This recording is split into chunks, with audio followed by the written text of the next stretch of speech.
only this slider is controlling the filter cutoff point. But when you switch this to half, the voltage from the keys, 1/2 of the output of the keys is controlling the filter cutoff point. It's relatively subtle.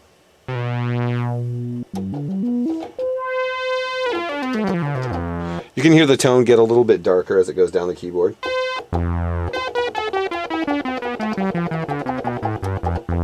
Somewhat subtle, but then if you turn it to full, then the voltage from the keys is fully controlling the filter cutoff point. So at the top, we'll set it to the filter completely open, and then you can clearly hear the filter closing as we go down the keyboard.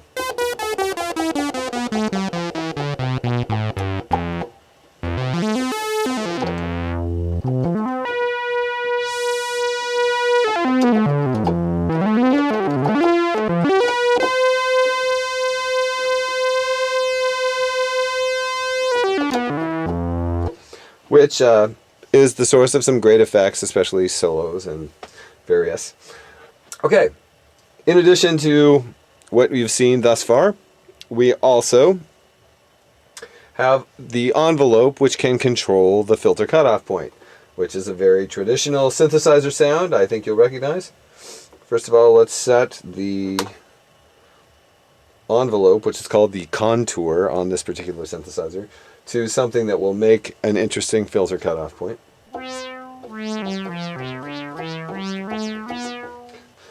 Right now we have the keyboard tracking, the filter cutoff slider, and the envelope controlling the filter cutoff point all at once.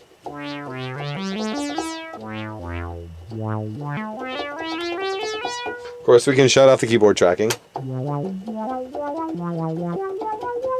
Means that the filter will have the it will be open at the same point all the way across the keyboard.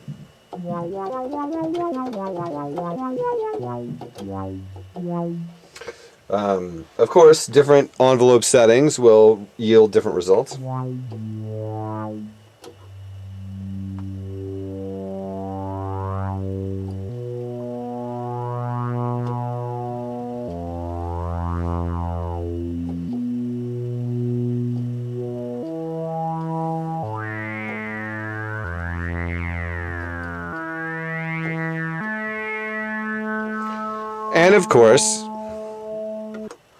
And of course, you can do things like play with the sync while you're having the envelope control the filter.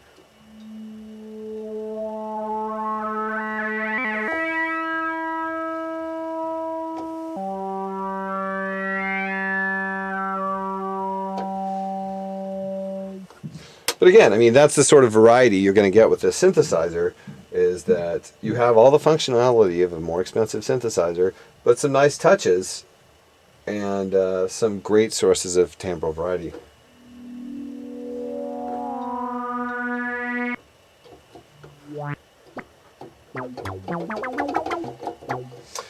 We have been listening to the envelope setting, which is called contoured, which is where the envelope is controlling both the filter cutoff point and the amplifier.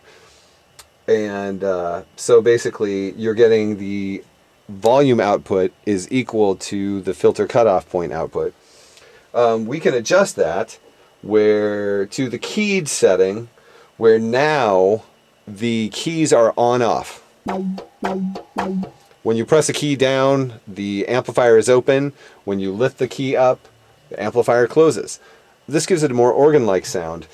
But what it allows you to do is it allows you to use the envelope control of the filter to control the filter in unique ways and interesting ways, where you're not losing the amplitude before you lose the filter, if that makes sense.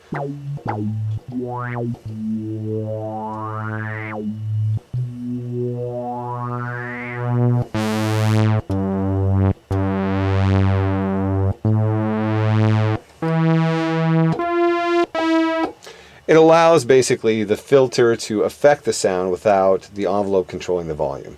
So if you have a sound that you are heavy on filter, but you don't want the volume to keep disappearing any more than it does when the filter closes, then that's the keyed setting on the envelope. Also, there is the continuous setting, which, depending on your filter settings, will give you continuous sound.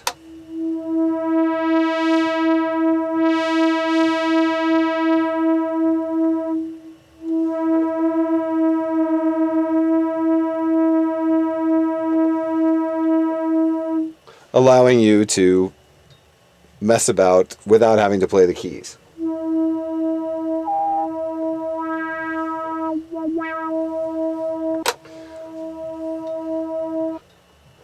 We'll do more experimentation with that in a minute. Also, this is not just an AR envelope, attack and release. This is actually an attack release with switchable sustain, which is to say, when you have a sound going like this, it's set to contoured. Let's get an interesting sound.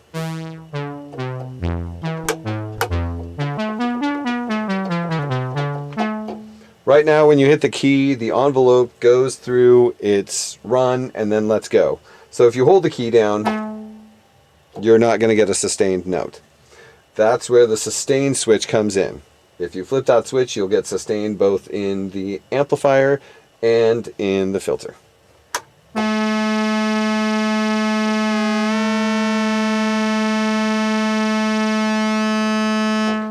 Which is to say, your filter is open and your amp is open as long as you're holding a key down.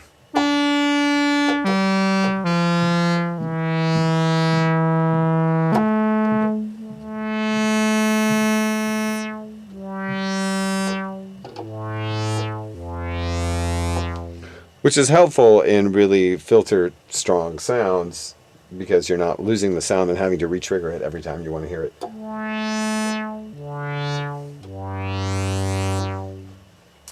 And obviously, the envelope on its own controls the amplifier, the VCA, and so if you don't have the envelope controlling the filter at all, you basically can hear how the envelope controls the volume of the sound.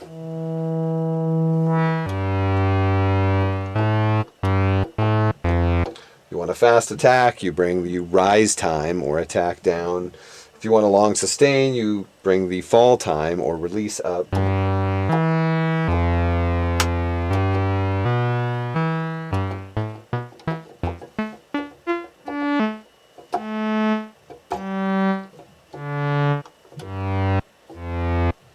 Of course, if you switch it to the keyed setting, you just get standard on-off.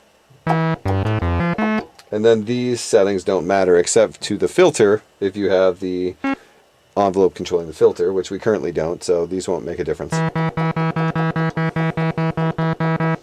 of course, if it's continuous, these won't make a difference either.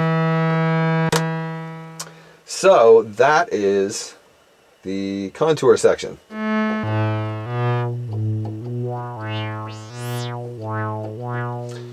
Now on to the modulation section. Now, amazingly, Moog and Realistic have given you a really great modulation section. A lot of inexpensive synthesizers don't allow you to modulate pitch in the way that this does. So we can set the modulation to the triangle wave and the rate to something there. You have the handy flashing light to tell you what your rate currently is. And then you can apply that modulation, this low frequency oscillator called modulation on this particular unit, to tone sources or the oscillators.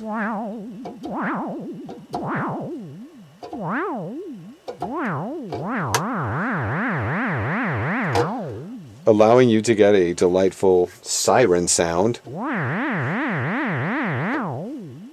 Of course, you can hear the filter envelope controlling the filter, which sounds pretty cool.